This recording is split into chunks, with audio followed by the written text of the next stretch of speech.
regardless of your background, it's likely that you have heard the reference and understand the golden rule. Something interesting that it points out in this book that makes a whole lot of sense is that the only way the golden rule, do unto others as you would have them do unto you, really pans out well is if you have a correct perception of both the person doing and the person receiving. Because if you don't unconditionally love yourself, you cannot offer that to others. And if you hate some part of yourself, if you reject some part of yourself, you're going to reject it in others. So there's another part where it was talking about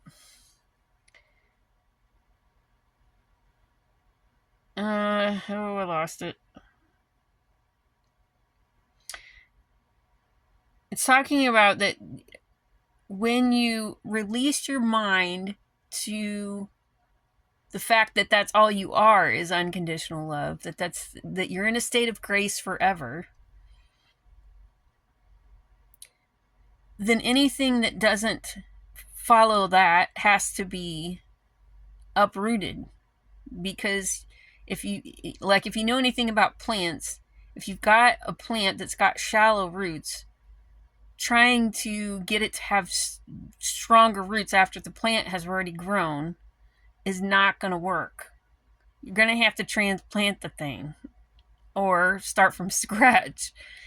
And so what it's saying is the illusion that these shallow roots can be deepened is one of the distortions on which the reverse of the golden rule rests. So the reverse of the golden rule, in other words, what would exactly be the reverse of the golden rule? I'm kind of spitballing here. The reverse of the golden rule would be do to others as you wouldn't want them to do to you. Or do to yourself as you wouldn't want others to do to you. I'm not sure how you would flip that, but something to that effect.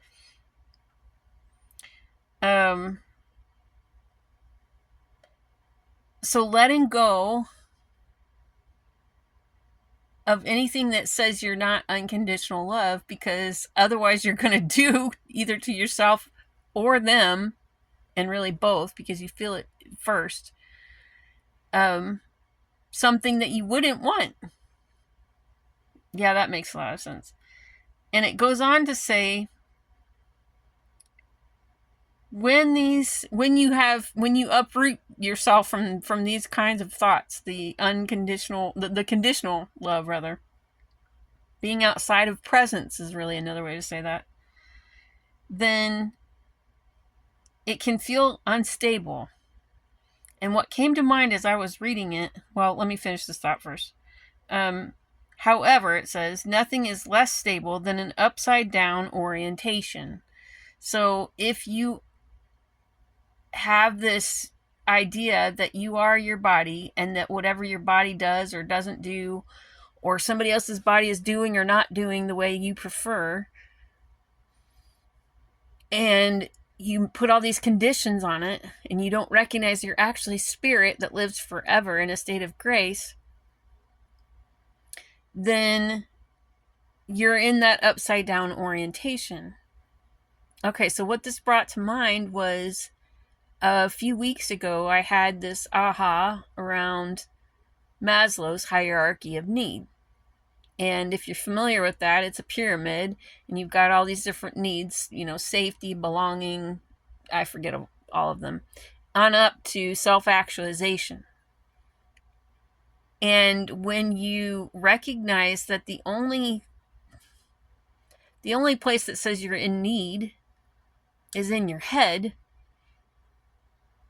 and you quit listening to that's telling you something's wrong, I gotta fix it, I don't have what I need, and you flip this funnel you flip this pyramid upside down, it becomes like a funnel, and everything you need you already have. It's pouring into you. It's already there because you've already, the needs are already met.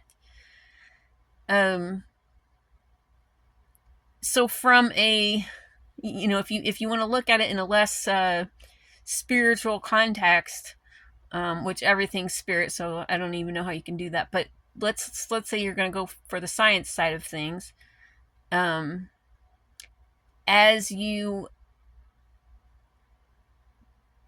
embody the knowing that all of your needs are met, you create that feeling within your body, like I'm at peace, I'm abundant, whatever, and you feel it. You don't just think it, but there's a conviction there, like all is well. Then from electromagnetic, from a physics point of view, you draw all of that to yourself because you're aligned with it vibrationally. And at this point, I don't think there's too many people left that are questioning that everything is vibration. Everything has a frequency. Everything in the universe has a rhythm.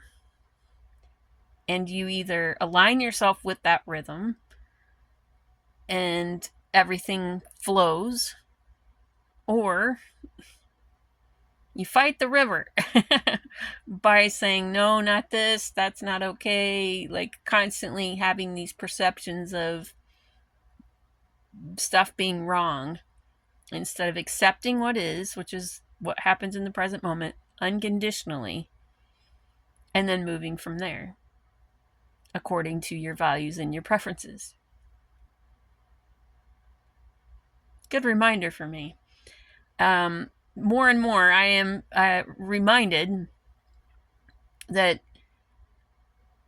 only my mind tells me that there's something to transcend, because it's recalling the past and saying, oh yeah, but this is happening, or it's projecting into the future, like, oh well, this story about the past is happening in my head and it's telling me that this is going to happen in the future.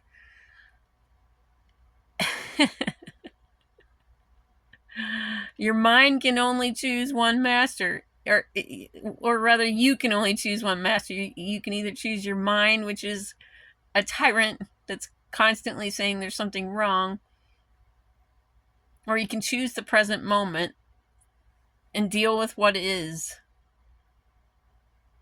without resistance. You choose.